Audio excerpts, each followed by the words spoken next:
heard that.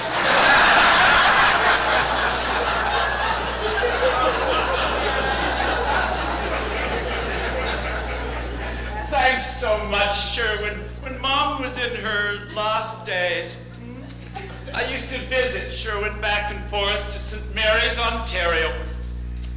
When I'd get there in the last months of her life, I wouldn't be sure that Mom would be there. Oh, I knew that she might still be alive, but whether I could make contact with her. And I went once toward the end, and Mom was quiescent. Her eyes were closed. I said, "Mom." There was no answer. "Mom," I said. No answer. And so I was trying to think what would rouse a mom, bring her to the surface. And so I said, "Mom, they made me an award at the university, and they said such nice things about me." And an eye flickered open. And she said, "Yes, but did you believe them, Ralph?"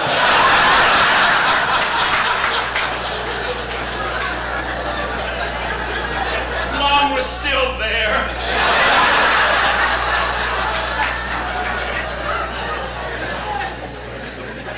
When I speak, I characteristically give first what I rather pretentiously call rubrics, these red letter headings. The purpose for this is that even at the University of Michigan, surely not at Cornell and other places, students don't lose their way during lecture, but even at Ann Arbor, sometimes they do.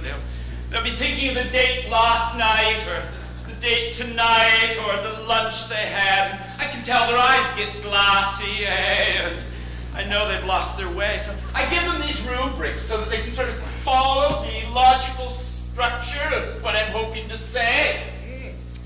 And if someone loses the way, as it might be you, Martin, you can turn to the person next to you and say, "What in heaven's name is Williams talking about now?" And she could say, "Good Martin, he's on rubric number 3.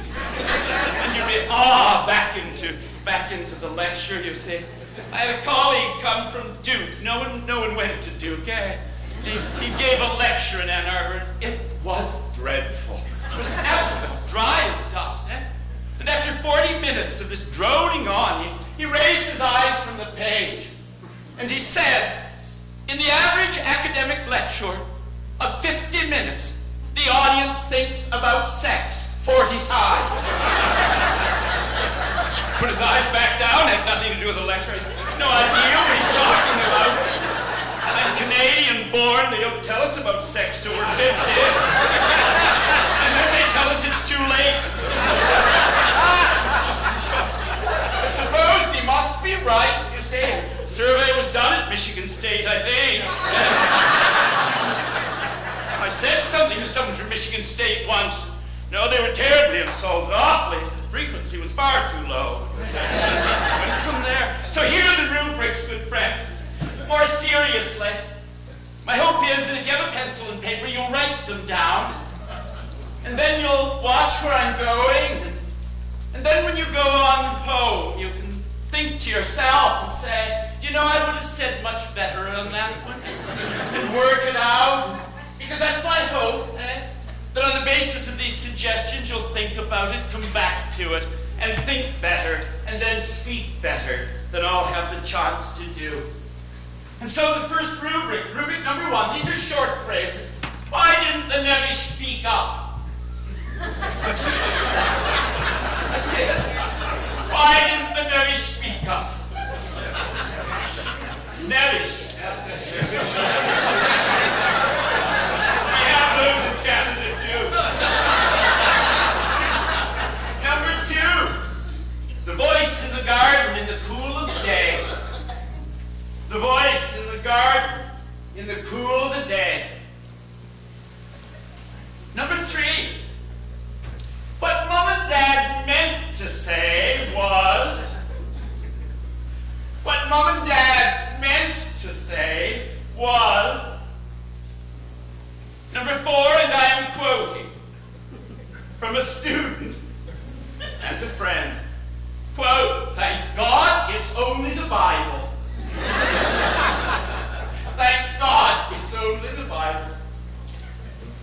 Number 5 gets a little heavier. There are 6 of them, like the days of creation week, and then you get a rest. Number 5, the end of apocalypse. The end of apocalypse and the continuation of history.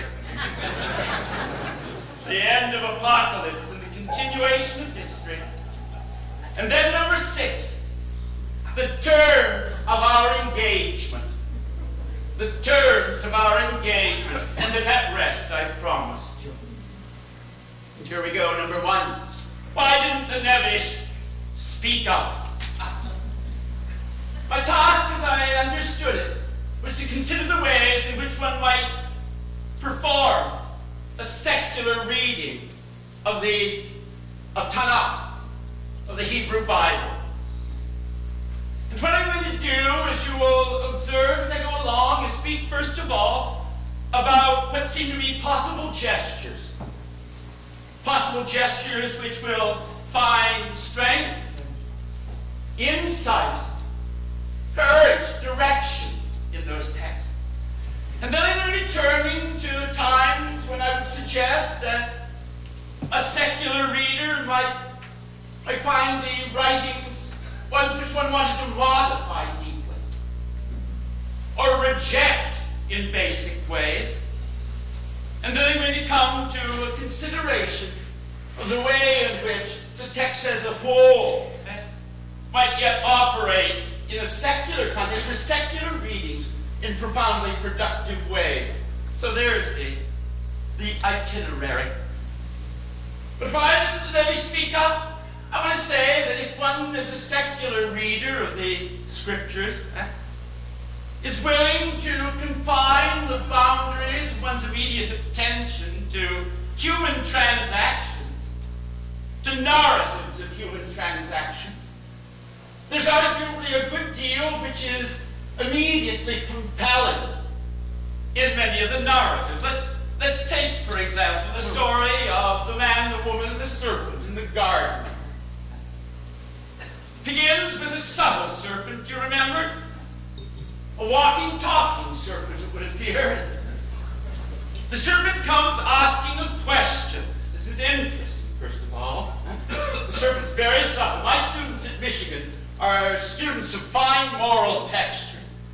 And if one wanted to attack that moral structure, undermine it, one had best not go to them attacking it straightway and overtly. Do you follow, Parker? One would need to go, it would be a very good tactic to go asking the question. Sort of a fishing expedition in their minds to find out if there's some sort of resentment going on in there. Something that one can get a hold of with the hook. Are you following? Yeah. And so the serpent does, as God indeed said.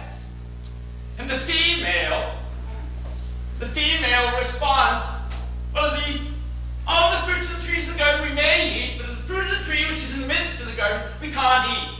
We can't even touch it, lest we die.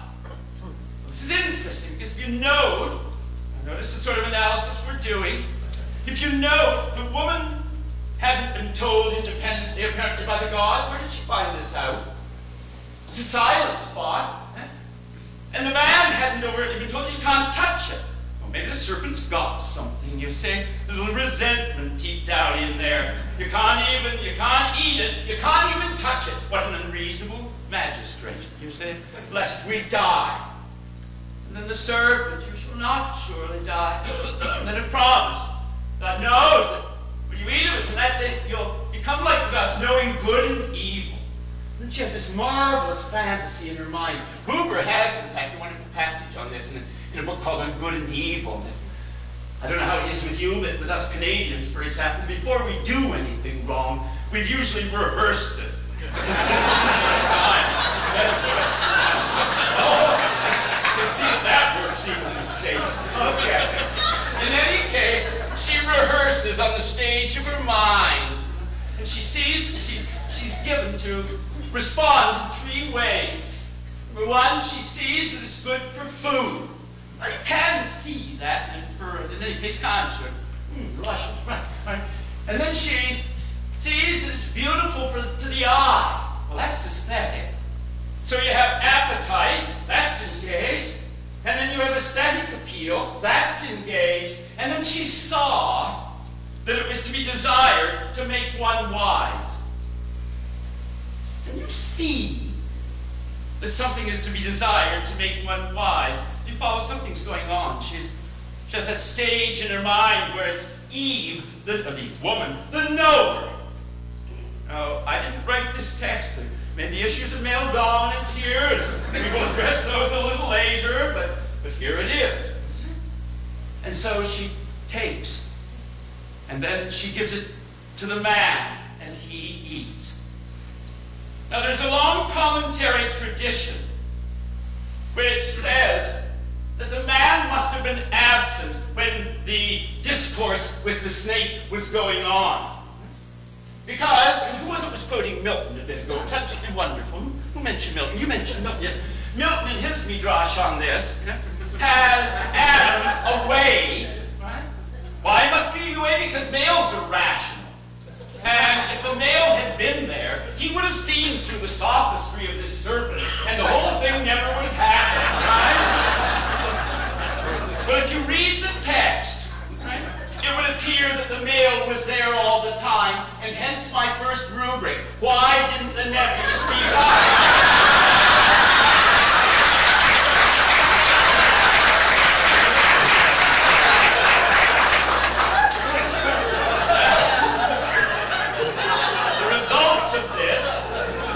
Exemplary. If one does a sort of ethical reading of it, I think profound. Because it's a voice, that's going to be in my rubric number 2, which comes asking questions again. Right? Kind of like the serpent. The God is given to ask questions. Right? But the responses are fascinating. The observation, where are you? We'll be back to this. Well, we hid ourselves, right? Because we were naked. The serpent was subtle, a room, right? We were naked. Lovely word play there, all right? So we hid ourselves. Now there's a delicious thing going on here, because what they hid themselves with was going to be just fig leaves. Anyone ever seen a fig leaf? right? I'm sorry, I get awfully embarrassed about this being a Canadian and that 50 business and all that. The really developed fig leaf has a shape with 2 lobes there and a longer one in the center. The notion is literally, and the text is having fun with this, the first thing that goes wrong, we try a cover-up, right? But we're not very good at cover-ups, right? And politicians sometimes discover this, and you tend to point at that anyway. Difficulty, right? But notice now the conversation. Who told you that you were naked? And the male, the woman! The one that you gave me, the one that you gave me. In short, it's not my fault, it's her fault, and by the way, it is your fault for giving her. The first response, hang on to this, I'll give the moral point. The first response to relationship gone wrong is to attempt a cover-up and to evade responsibility. And to the woman, what's this that you have done? The serpent beguiled me. And I ate. Only the serpent isn't given a voice, putting responsibility on to someone else. To carry it forward just a little, to follow this sense of alienation. We find ourselves in alienation. What is it? Well, it says we weren't always alienated, but when we are, we find ourselves alienated from our own bodies. Shame. We're naked. And then we find ourselves alienated from the gendered other. And then we find ourselves alienated from the physical world. And then, irony of ironies, you see, in the story, in the 4th chapter, it's given to me, with Cain and Abel, the brothers, the brother gets angry as the elder brother, because he's not given privilege that day, arguably. That day, he isn't preferred. And the God asks another question, why are you angry? Then Cain, there's a lacuna in the Hebrew text, said to say something to him. They go out to the field, and Abel ends up dead. And the God asks another question. I'm going to get back to this question. Where is your brother? And then there comes the first full human lie. I do not know. Within a short time, then, doing an ethical reading, you see, which contours to the question of human relationships, we've arguably gleaned a good deal. Relationship gone wrong, alienation, deferral of responsibility, and then finally that violence on language, which is the lie. I do not know. And the huge irony, is this text ironic at times? The woman is said to go after the fruit because it was to be desired to make her wise, to know something. And the first thing we do is to deny that we do know what we do. Irony, irony, irony. And that's number one. Why doesn't the Nevish speak up? The sort of reading which says, let's take a look at the human relationships here, see what they're scanning, whether they seem plausible or not, and what they may have to tell us about our condition in time as alienated beings. Number two, the voice in the garden, in the cool of the day. If we widen our view now, as secular readers say, then we must account, I think, for that voice walking in the garden. I largely used it, you see, as a staging for the sort of human drama going on. But I think if one's an honest secular reader, one has to return and talk about that voice. And let's not, first of all, because we're secular readers, theologize, though recognizing that it's said to be the voice of the God. We could say, let's try to follow what function the voice has in that story. And Ruth, this is going to come to something you were saying this morning, so kind of hang on, if you will, and see if I taught you rightly. And protest and say rubbish if I didn't teach you rightly. The function of the voice here is precisely, it seems to me, that, one might say, analogous to the function that you would like a sort of secular halakha to serve. A sort of voice which says, as the God wants to imply to them, you were gifted with this world. You are gifted with this place. You are gifted with these texts. Now you have some responsibility to something. Are you following? Yea, nay.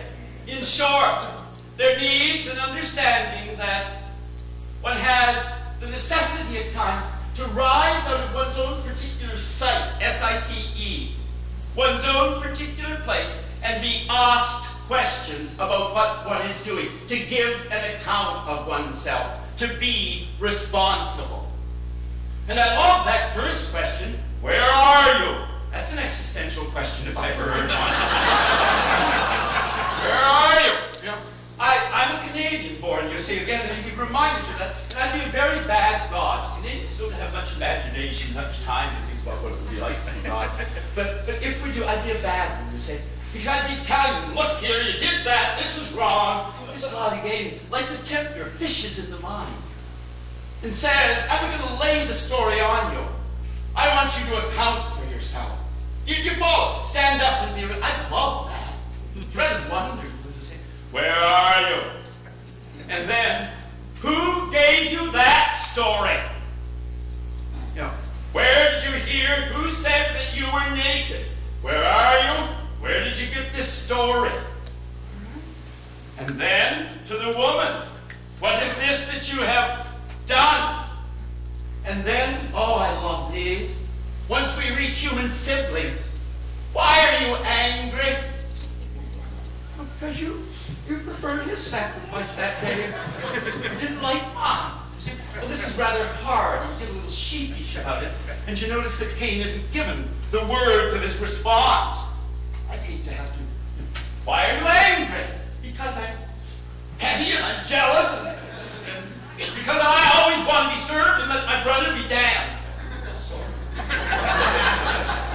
And then the God is given to say, and I love this one. Do you remember his first question to the Mandarin? Where are you? Where is your brother? And then, am I my brother's keeper? After the lie. In short, I think those questions in the text Just engrave them in your minds. Where are you? And then, who gave you that story? Why are you angry? Where's your brother? Are ones, I think, which the tradition gives. If one is gifted with these texts and understands oneself, whether secular or religious, as part of the community which is gifted with these texts then serve as that voice, asking these questions, saying, you are gifted. My students at the University of Michigan, they're the most wonderful students in the world. But sometimes some of them say to me, Mr. Williams, you teach these things out of the religious traditions. I didn't ask to be born. I didn't ask to be born Jewish. I didn't ask to be born Christian. I didn't ask to be born Muslim. Why do they have to put all this on me? And I say, you know, this is deeply, deeply interesting to me. I have never heard of one of you say, I didn't earn that money. Why did Grandma and Grandpa leave me $1 million? Why did they give me this burden? Why did they gift me with this? This is awful. Why was I born?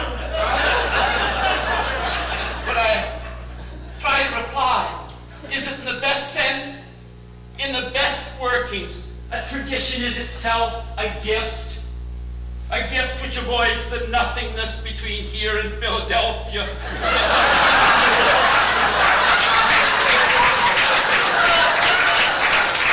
place to start, a place which asks questions.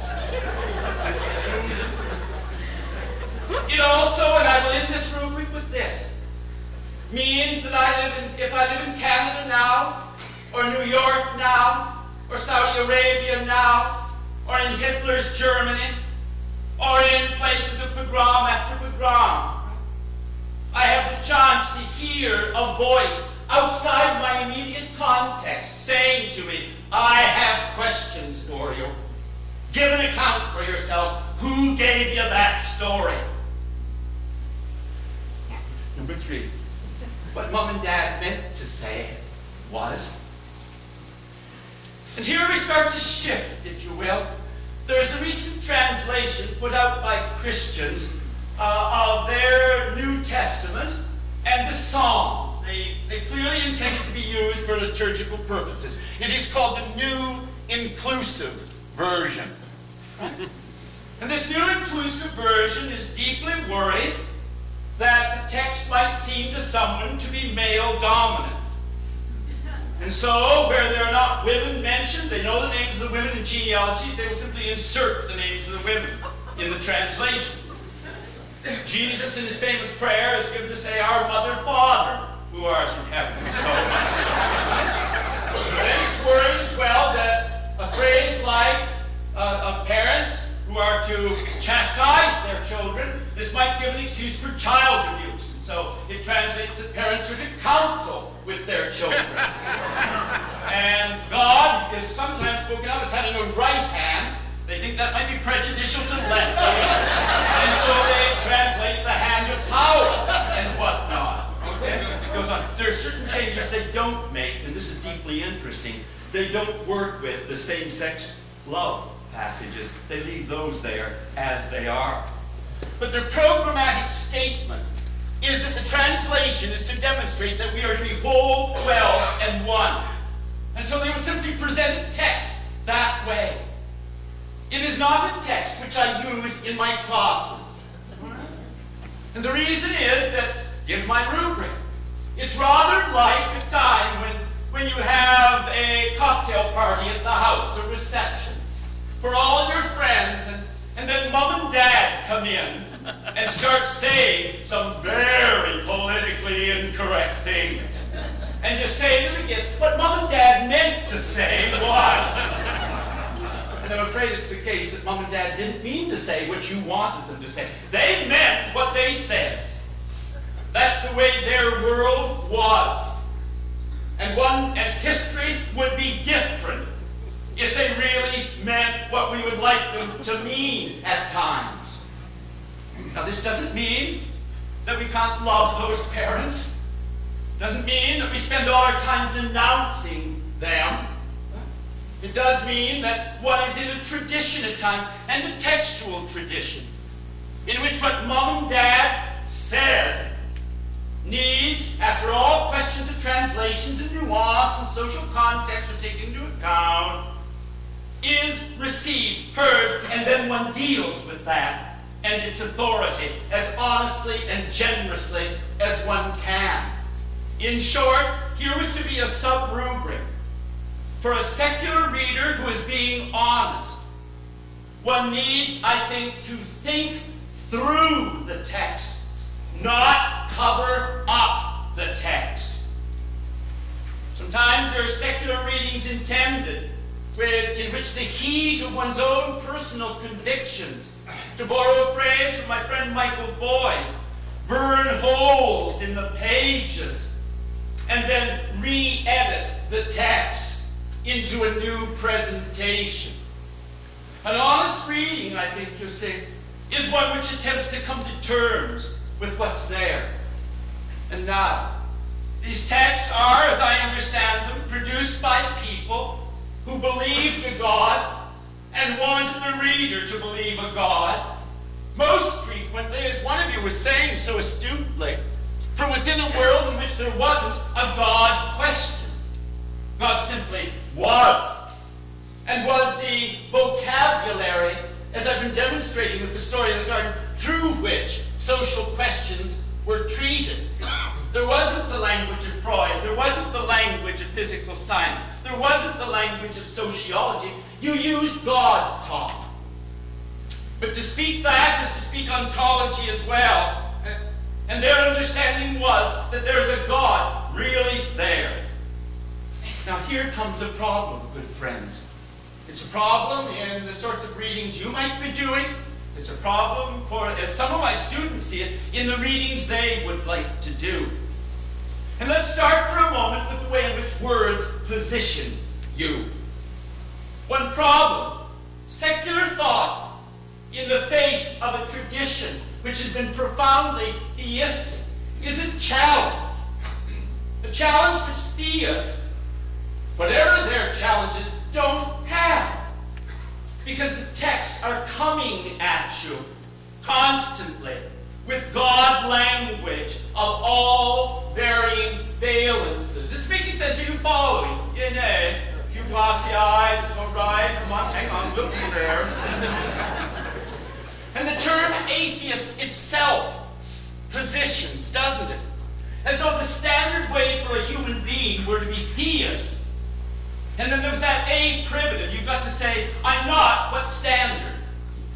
You follow? And that may be comfortable, and we may like it, but it positions oneself in a rather odd way. Harold Bloom, does anybody know that name? Oh, he's a wonderful, sort of wicked literary theorist. Wonderful, delicious wit. Once was trying to work with Christian notions of New Testament and Old Testament. He was observing the way in which the assertion of a New Testament really does something to one's idea of an Old Testament in their view. And he said, why don't Christians call it the belated Testament? You follow it. Whether one likes it or not, it does position things a little differently, doesn't it? And so let me offer you a term which I invite you to consider, but it wouldn't be elegant. What if it were not theist and atheist?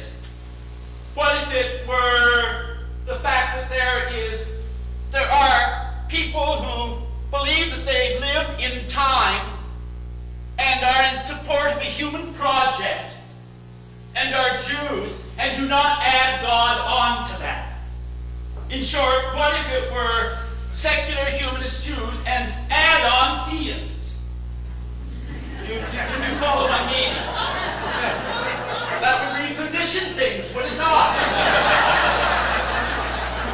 And then the question comes, why does one add on that? So it's a challenge even to face the terms, to face the text. A huge tidal flow of language which swirls in the culture as well as in these texts. Just an indication, a delicious story that I want to share with you for a moment. I've been talking with my students about cognitive dissonance, right? And the way in which our minds are inhabited at times by value systems or term systems in conflict. I'd used an example from the novelist Trollope, right? One of his characters says, as luck would have it, Providence was on our side.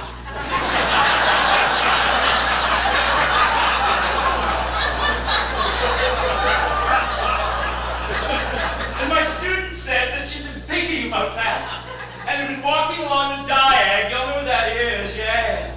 She caught up with a fellow student of hers, and the fellow student that was in the Bible class, the fellow student said to her, do you know, Julie, I am an atheist. And the student who was talking to me, Susan, said, you're not. And she said, I swear to God, I'm an atheist.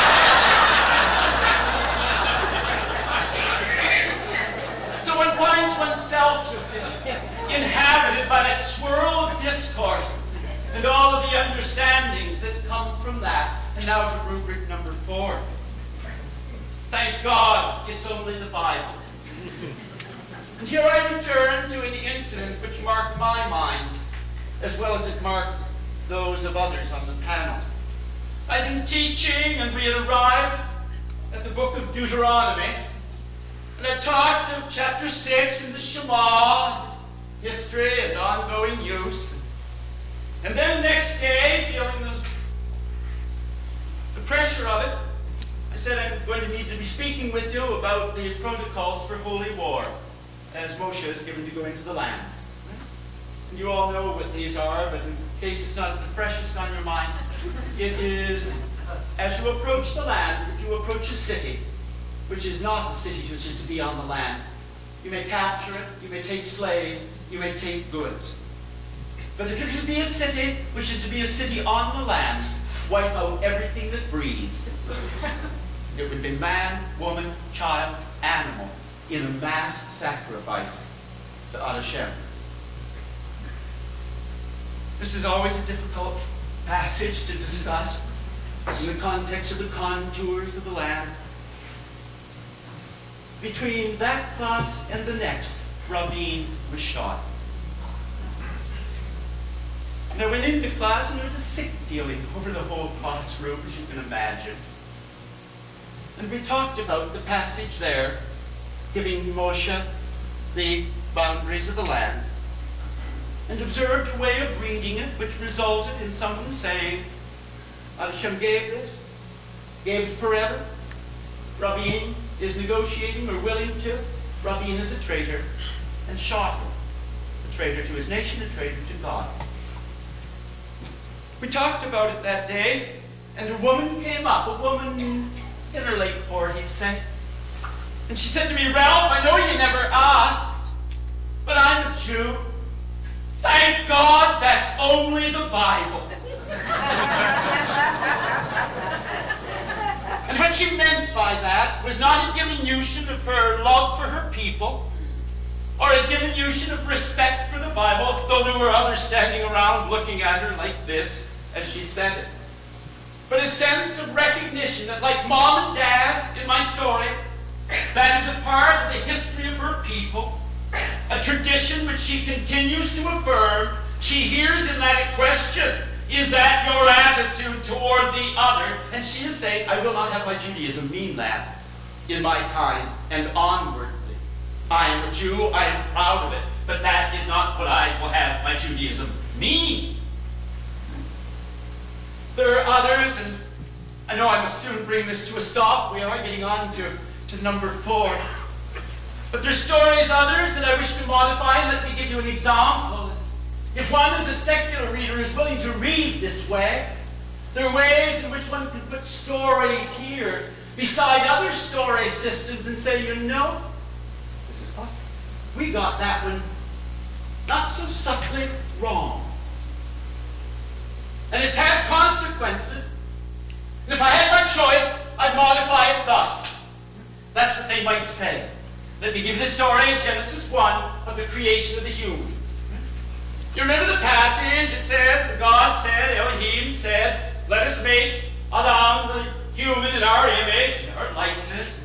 And then it has funny things with singular and plural pronouns, which says that male and female, he created them. Then there's that Genesis 2 creation story in which it would appear that the male is prior in time, does that mean prior in value, in worth, dignity, authority? Well, and the woman is subsequent and derivative in some ways, though to be cherished and all that. But there's that Genesis 1 story. If you look at it closely, you would understand, I think, that the man and woman were created at one and the same time. You know, just Genesis 1 story, yeah, you follow. There's no reason to think that one was formed or created, whatever the mechanism was there, after the other, right? And nothing about one being of unequal dignity with the other. Some of the rabbis, as some of you will know, thought from that perhaps God created a hermaphrodite, first of all, right? And then took the Genesis 2 creation story as a separation of the two. That's how we got to be separate, right? Well, there's a version of this story that I like very much. I'm interested in it. In Plato, in the Symposium, Aristophanes' story. You have it, Ruth. You're wonderful. And it goes that we humans were created, first of all, spherical. Spherical, right?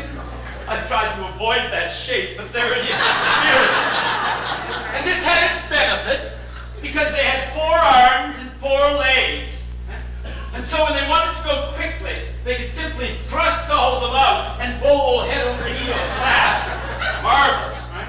Now, Canadians get embarrassed again. They had their genitals toward the outside, obviously, so that they could mate, reproduce and all that. All right. Anyway, there it was. But they got hubristic against the gods. And so the god got angry and took the thunderbolt and did it on an upper. And he split them right down the middle.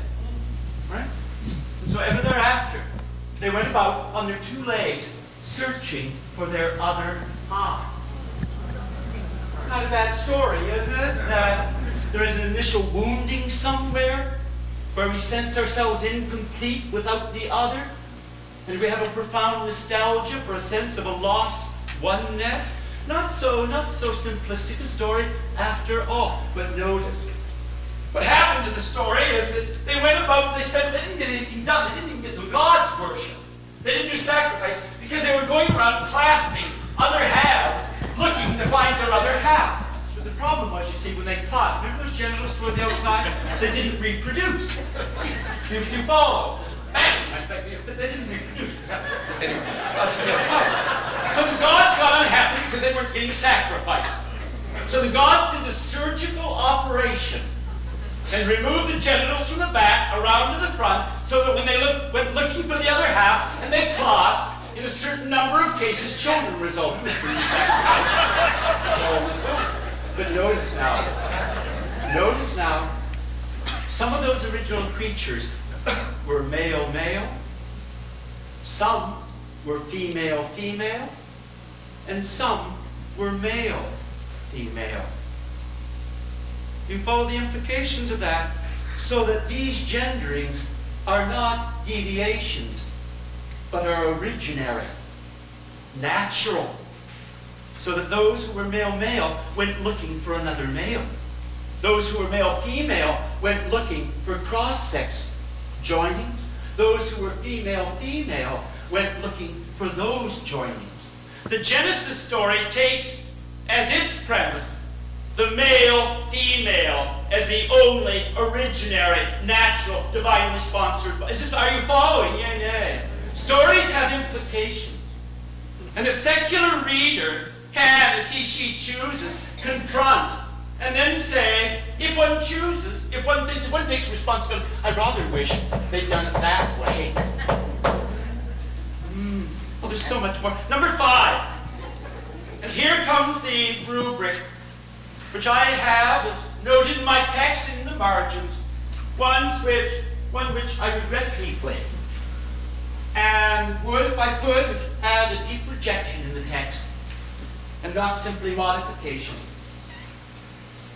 Somewhere in the passages that are laid in Isaiah, elsewhere, there are passages which remember not only an absolutely good, pure beginning, but look forward to a disambiguation of all of history. look forward to a time which is cataclysm in its nature, which separates good and evil, and in which time is going to be no more. There's going to be no more day and night.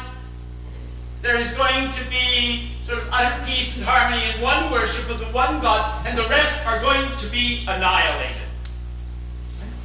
This is what I call the God of radical solutions.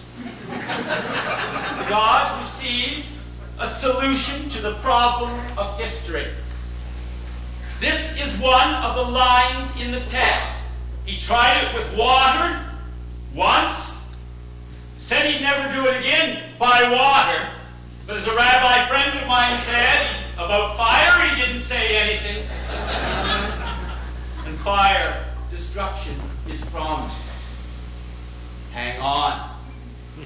What is viewed as good and coming in this strain, and it became the major strain in Christianity, in the exploration of history, is that one looks forward to a solution involving hallucinatory, annihilative violence, where all others who do not go one way are blotted out. This is not, I would argue, and here my fellow panelists will help me, I hope, this is not, I would argue, the only vision of history and time in Tanakh. I rather love an alternative, and it has to do with the flood. My students puzzle over the passage all the time. The God is given to look and say, and here it is. Hashem saw how great was man's wickedness on earth, and how every plan devised by his mind was nothing but evil all the time. Now, you might say to the text, I say to it sometimes, come on, text. Were the kids thinking evil thoughts all the time? Was every man and woman thinking evil thoughts all the time? Was the stage of their mind just so perfused with it? Why does the text want to say that? But it says that God saw that, and so he said, I'm going to blot them out. And blot out he does, according to the text. Excepting for one family. And some animals, and so on, prototypes of that which is to come. And then, afterwards, the God is given to respond thus. Noah builds an altar. And Hashem smelled the pleasing odor, and Hashem said to himself, never again will I doom the earth because of man, since the devising of man's mind are evil from his youth. And my students say, come how? He destroyed it because they were always thinking evil. Now he's not going to do it because they're always thinking evil. And the best I can do, good friends, is that there remain as a sort of nugget in this text for us to share and think about. That the God's given at that point to turn from radical solutions to thinking that history is an issue to be managed, not a problem to be solved. An issue to be managed, not a problem to be solved. And so the issue then, one of management, is how the God and we are going to manage our relationships with one another. Number 6, and finally, the terms of our engagement. As I've been thinking about ways of reading this text and secular humanistic Judaism, it's occurred to me, and this is not simple praise for the people before me. It occurs to me that you're doing an enormous service, not only to Judaism, and an honest service, but to the wider project of the way in which democratic communities can engage with one another. If within a tradition such as Judaism, one can say, we are dedicated to time, the present time, and the continuation of time, the end of apocalypse, and the continuation of history, however messy. And one can say that we support profoundly what we will work out as the best of the human project. then this is a model, it seems to me, for what we can do in the country more widely. I can say it to you, unutterably weary at the claims of politicians. This is a fill-in-the-blank country. Therefore, we need to get back to our original values. I'm sorry, one of my favorite phrases, we are us. All of us. And I'm going to move now toward another course that I do, Kerwin, which is deeply precious to me, a course on Primo Levi. Primo Levi was born to a highly assimilated Torinese family, Torino in Italy. He was not a theist. He identified himself as a Jew, but he was rounded up as a resistor.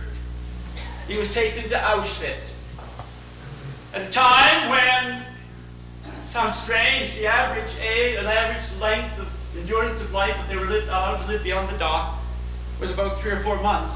He lived nearly a year, nearly dead when the Russians liberated Auschwitz in January. In any case, he began to write. Became what to me is one of the great moral and stylistic presences of this or any other century. Toward the end of his life, he was asked, "Do you believe in God?" And he said, "No. I think on God, and I remember Auschwitz. And I do not see how the two can go together. I am thinking, but I do not see." Good friends, I am in moral awe of Primo Levi. He shows himself as broken at a moment in Auschwitz, and I have no place to hide in moral awe of him, and thinking I wouldn't be too. And if Primo Levi cannot be part of the consensus building of American society, of a democratic society, it is not a society of which I think they can honestly be part. We need precisely to work out, I think, with the sort of American halakha of which you are thinking, terms of engagement which include those who do not derive from God stable notions of human dignity. We need ways of deriving stable notions of human dignity, but we need them as Americans, we need them as citizens of other countries, plural in their nature, which celebrate and include a secular and a humanistic view. And hence something for me of the importance of the project which is here, and hence the comments which I've had on ways of reading and preserving, attending to, being questioned by texts, even as we question them. I'm going to end, I must, with a little poem of Primo Levi's. He wrote poetry as well. He said he wrote it only when prose wouldn't serve his expressive purpose. Its first 2 words, the first 2 Italian words of Genesis. Nel principio in Italian, in the beginning. He's a chemist, was Primo Levi, materialist, profoundly religious in my sense. Brother humans, sisters too. He's quoting Villon there. To whom a year is a long time, a secolo, a century, a venerated stretch of time. Humans, my fellows, tired out striving for your bread, panting, angry, deluded, sick, lost, listen, Shema. And let it be consolation and discord. 20 billion years ago, splendid, balanced in space and in time, there was a globe of flame, solitary, eternal, our common father and our executioner. This is the Big Bang. And it exploded, and every change took its beginning there. Still, the tenuous echo of this reverse catastrophe resounds from the ultimate limits of the universe. From this one spasm, the same abyss which circles us round, the same time which gives us birth and takes us away, everything that anyone has thought, the eyes of every person we have loved, thousands upon thousands of suns, and this hand that writes. Somehow, primo-levi chemist, during the Big Bang, has proceeded to the point of human responsibility for the yeses and nos, for the interventions we make, for the ways in which we take up the halakhic discussion of how to be part of a community. This hand that writes, and these words we've spoken today together. Thanks for the joy of being with you.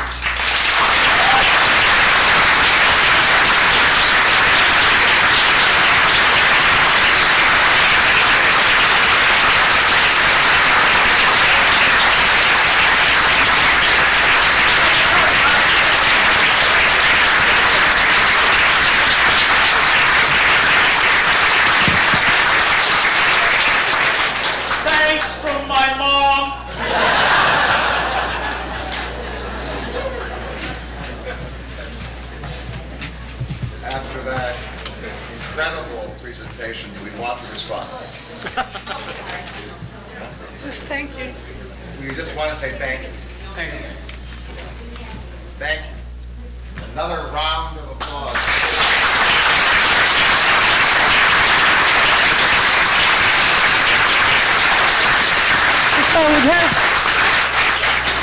If I would have lavender, I would give it. She said if she had lavender, she would give it. If you had lavender, I would take it. We look forward to seeing you at 8, but there is a discussion now, and hope, Ralph, you'll be able to stay for I'll that? stay. Okay, fine. So can I have Peter and Tamara come forward? Are they here?